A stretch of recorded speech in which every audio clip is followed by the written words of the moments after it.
భారత ఆర్థిక సాంకేతిక చరిత్రలో ఓ కొత్త శకానికి నాంది పలికిన గుజరాత్లోని సనన్ కైన్స్ టెక్నాలజీ సెమీకండక్టర్ ప్లాంట్ ప్రారంభోత్సవం కేవలం ఒక ఫ్యాక్టరీ ఓపెనింగ్ కాదు, అది ఒక నవ భారత ప్రతిన. సిలికాన్ సార్వభౌమాధికారం వైపు మనం వేసిన అత్యంత బలమైన అడుగు. దశాబ్దాలుగా ఎలక్ట్రానిక్స్ వినియోగదారుడిగా మాత్రమే ఉన్న భారత్ ఇప్పుడు ప్రపంచ సరఫరా వ్యవస్థకు గుండెకాయగా మారబోతున్న ఓ చారిత్రక ఘట్టమిది.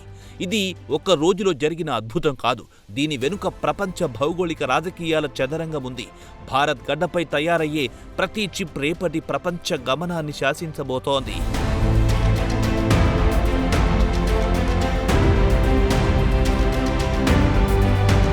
ఒక్కసారి గతాన్ని తవ్వుకుందాం. 2021 కాలంలో ప్రపంచాన్ని కరోనా మహమ్మారి వణికించినప్పుడు మానవాళికి ఓ కఠోర సత్యం బోధపడింది. ఓ చిన్న ఎలక్ట్రానిక్ చిప్ లేకపోతే ప్రపంచం ఎలా స్తంభించిపోతుందో అప్పుడే అర్థమయ్యింది.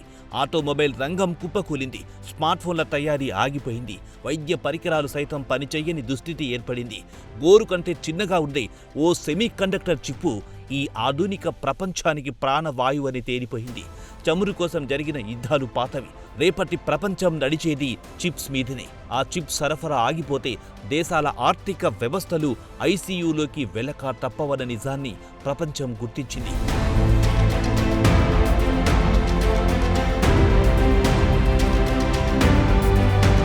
సరిగ్గా ఇక్కడే గ్లోబల్ సప్లై చైన్ విచ్ఛిన్నమైంది. ప్రపంచంలోని 60% పైగా చిప్స్, అందులోనూ 90% అత్యంత ఆధునికమైన చిప్స్ ఒక తైవాన్ దేశం నుంచే వస్తున్నాయి. డ్రాగన్ కంట్రీ చైనా ఎప్పుడైనా తైవాన్పై దాడి చేయొచ్చన్న భయం ప్రపంచాన్ని వెంటాడుతోంది. ఒకవేళ అదే జరిగితే ప్రపంచం కనీసం 10 ఏళ్లు వెనక్కి వెళ్ళిపోతుంది. అందుకే అగ్రరాజ్యాలు చైనా +1 వ్యూహానికి తెరతీశాయి. తమ సెమీ కండక్టర్ అవసరాల కోసం చైనా తైవాన్ కాకుండా ఒక నమ్మకమైన, సురక్షితమైన, స్థిరమైన ప్రత్యామ్నాయ దేశం కోసం ప్రపంచం వెతకడం మొదలెట్టింది.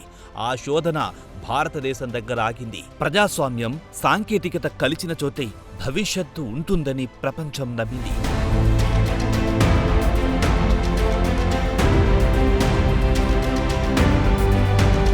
అవకాశాన్ని అందిపుచ్చుకోవడంలో భారత్ ఈసారి ఏమాత్రం వెనకపడలేదు. ఇండియా సెమీకండక్టర్ మిషన్ పేరుతో ఏకంగా 76,000 కోట్ల రూపాయల ప్రోత్సాహకాలను ప్రభుత్వం ప్రకటించింది. ఇది కేవలం రాయితీలు ఇవ్వడం కాదు, ఒక ఎకోసిస్టమ్ను పునాదుల నుంచి నిర్మించడం.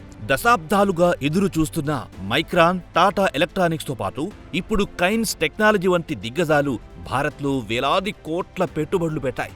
గుజరాత్లోని దొలేరా, సనన్ నుంచి అస్సాంలోని మోరిగావ్ వరకు భారతదేశ భౌగోళిక చిత్రపటంలో సిలికాన్ కారిడార్లు కొత్తగా రూపుదిద్దుకుంటున్నాయి. ఇది ఒక సరికొత్త పారిశ్రామిక విప్లవం.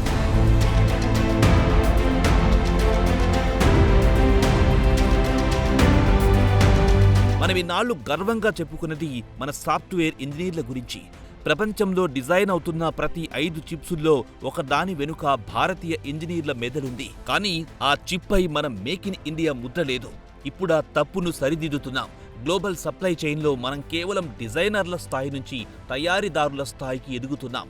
ప్యాకేజింగ్, టెస్టింగ్తో మొదలెట్టి పూర్తి స్థాయి ఫ్యాబ్రికేషన్ ప్లాంట్ వైపు అడుగులేస్తున్నాం. మేధస్సు మనది, ఇప్పుడు యంత్రం కూడా మనది. ఇది మన సామర్థ్యంపై ప్రపంచం ఉంచిన నమ్మకానికి నిదర్శనం. భారత్ ఇక మీదట కేవలం సేవల దేశం కాదు, ఇది తయారీ దేశం కూడా.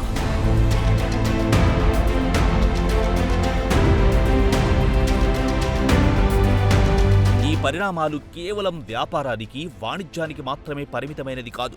ఇది దేశ భద్రతకు సంబంధించిన అత్యంత కీలకమైన అంశం. మన సైన్యం వాడే రాడార్లు, ఆకాశంలో దూసుకెళ్లే క్షిపణులు, మన కమ్యూనికేషన్ శాటిలైట్లు ఇవన్నీ విదేశాల నుంచి దిగుమతి చేసుకున్న చిప్స్ పైనే ఆధారపడితే మనకు భద్రత ఎక్కడిది? మన రక్షణ రహస్యాలు, డేటా ఎంతవరకు సురక్షితం? శత్రు దేశాలు సప్లై చైన్ను నిలిపివేస్తే మన ఆయుధాలు మూగబోవా? అందుకే సొంత గడ్డపై చిప్స్ తయారు చేసుకోవడమంతే మన సరిహద్దులను మరింత శత్రు దుర్భేద్యంగా మార్చుకోవడమే. జాతీయ భద్రతకు ఇదే అసలైన రక్షణ కవచం.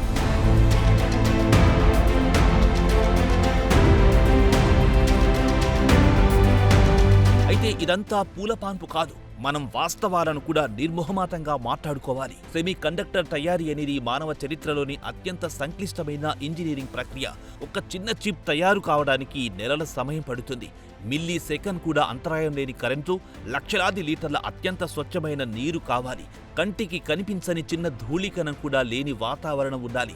మన మౌలిక సదుపాయాలు ఈ సవాళ్లు తట్టుకునేలా నిరంతరం అప్గ్రేడ్ కావాల్సి ఉంది.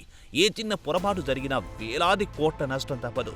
ఈ సవాల్ను స్వీకరించడానికి మనం సిద్ధంగా ఉన్నామా అన్నదే అసలు ప్రశ్న.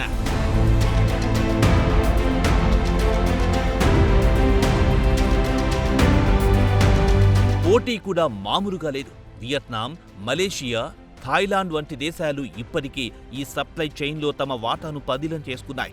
వారిని దాటి మనం ముందుకెళ్లాలంటే కేవలం రాయితీలు సరిపోవు. మనకు అపారమైన మానవ వనరులున్నాయి. కానీ ఐటీ కోడింగ్ తెలిసిన యువత కాదు ఇక్కడ కావాల్సింది.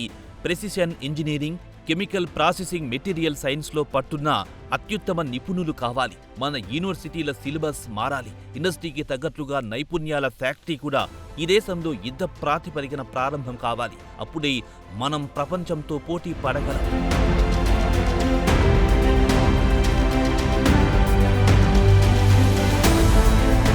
భవిష్యత్తు ముఖ చిత్రం ఎలా ఉండబోతుందంటే 2030 నాటికి భారత సెమీ కండక్టర్ మార్కెట్ విలువ $100 బిలియన్ల చేరుకుంటుందని అంచనా. అంటే లక్షలాది కొత్త ఉద్యోగాలొస్తాయి. తైవాన్, సౌత్ కొరియా దేశాల ఆర్థిక దశను ఈ చిప్స్ ఎలా మార్చేశాయో రేపు భారత ఆర్థిక ముఖ చిత్రాన్ని కూడా అలాగే మార్చబోతున్నాయి.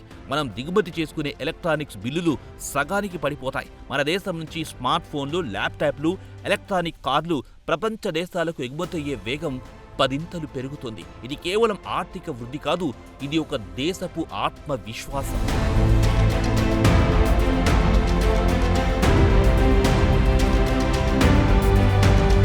ముగింపుగా ఒక్క మాట.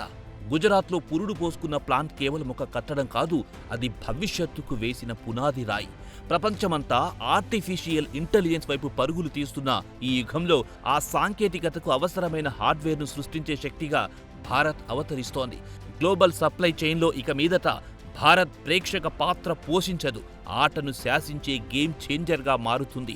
ఇది కేవలం సాంకేతిక విప్లవం కాదు, డిజిటల్ యుగంలో భారతదేశం లిఖిస్తున్న కొత్త స్వాతంత్ర సమర చరిత్ర. ఈ చరిత్రలో మన అడుగుజాడలే రేపటి ప్రపంచానికి మార్గదర్శనం. భారత్ ఎదుగుతోంది, ప్రపంచాన్ని నడిపించేందుకు సిద్ధమవుతోంది.